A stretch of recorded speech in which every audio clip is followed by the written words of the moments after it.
ലോകത്തിന്റെ ശ്രദ്ധാകേന്ദ്രമായി മാറാൻ കേരളത്തിന്റെ ചരിത്രത്തിലെ സുവർണകാലമായി എന്നെന്നും ഓർമ്മയിൽ സൂക്ഷിക്കാൻ കഴിയും വിധമുള്ള മഹത്തായ വികസന മുന്നേറ്റങ്ങളുടെ അനുഭവങ്ങളാണ് നമ്മുടെ മുന്നിലുള്ളത്. ഇന്ത്യയിലെ ഇതര സംസ്ഥാനങ്ങളെ മോഹിപ്പിക്കുന്ന വികസനം കേരളത്തിൽ യാഥാർത്ഥ്യമാക്കാൻ കഴിഞ്ഞു. നമ്മുടെ നാട്ടിലെ സാധാരണക്കാരായ ജനങ്ങൾ ഏറ്റവും മെച്ചപ്പെട്ട ജീവിത സാഹചര്യങ്ങളിലേക്ക് അവർക്ക് കടന്നുവരാനായി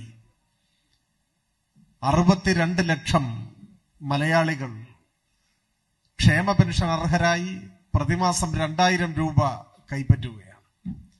ഇവിടെ കാട്ടാക്കടയിലുള്ള ഒരു മുത്തശ്ശനും മുത്തശ്ശിയും ഉണ്ടെന്നിരിക്കട്ടെ, അവരെ സംരക്ഷിക്കാൻ മറ്റാരുമില്ലെങ്കിലും വിഷമിക്കേണ്ട കാര്യമില്ല.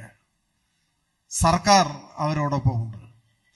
എല്ലാ മാസവും 2 പേർക്കും കൂടി 4000 ഇന്ത്യൻ രൂപ വീട്ടിലെത്തിച്ചു കൊടുക്കും. അതുകൊണ്ട് എല്ലാമായി എന്നല്ല, പക്ഷെ പട്ടിണി കിടക്കേണ്ട കാര്യമില്ല, അരി വാങ്ങാൻ പറ്റും. ഇന്ത്യയിൽ മറ്റൊരു സംസ്ഥാനത്തും ഇങ്ങനെയൊരു ക്ഷേമ പദ്ധതി, ക്ഷേമ പെൻഷൻ സംവിധാനം ഇല്ല. പ്രധാനമന്ത്രിയുടെ നാടായ ഗുജറാത്തിലോ കോൺഗ്രസ് ഭരിക്കുന്ന കർണാടകയിലോ 2000 രൂപ ക്ഷേമ പെൻഷൻ അവർക്ക് ചിന്തിക്കാൻ പോലും പറ്റിയിട്ടില്ല. ഈ സംസ്ഥാനങ്ങളിൽ എവിടെയെങ്കിലും ആയിരുന്നു നമ്മൾ ജനിച്ചിരുന്നതെങ്കിലോ ജീവിതം കൂടുതൽ ദുരിതപൂർണമാകുമായിരുന്നു. കേരളത്തിൽ ജനിച്ചു വളരാൻ കഴിഞ്ഞവരാ അർത്ഥത്തിൽ ഭാഗ്യവാന്മാരും ഭാഗ്യവതികളുമാണ്. എന്തുകൊണ്ടെന്നാൽ ഇന്ത്യയിലെ മറ്റൊരു സംസ്ഥാനത്തിനും സ്വപ്നം കാണാൻ പോലും ആകാത്ത ക്ഷേമ പദ്ധതികൾ ആവിഷ്കരിക്കാനും കുറ്റമറ്റ നിലയിൽ നടപ്പിലാക്കാനും നമുക്ക് കഴിഞ്ഞു.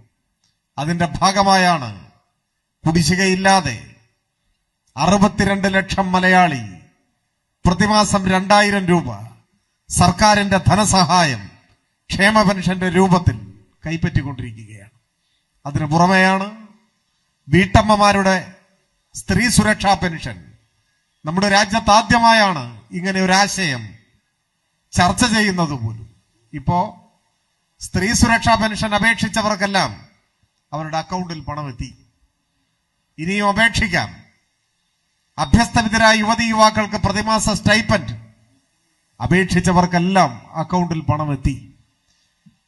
ഈ രാജ്യത്തിന്റെ ചരിത്രത്തിൽ ക്ഷേമസങ്കല്പങ്ങൾക്ക് പുതിയൊരു അധ്യായം കേരളത്തിൽ നിന്ന് ആരംഭിക്കുകയാണ്. ഇത് നമ്മളെ രാഷ്ട്രീയമായി എതിർക്കുന്നവർക്ക് ചിന്തിക്കാൻ പോലും കഴിഞ്ഞിട്ടില്ലാത്തൊരു കാര്യമാണ്. ഇടതുപക്ഷം അധികാരത്തിൽ വന്നാൽ അതിന്റെ ഗുണം നാട്ടിലെ സാധാരണക്കാർക്കാണ് എന്ന് ഇത്തരം നടപടികളിലൂടെ ജനങ്ങൾ ഇപ്പോൾ തിരിച്ചറിയുന്നുണ്ട്.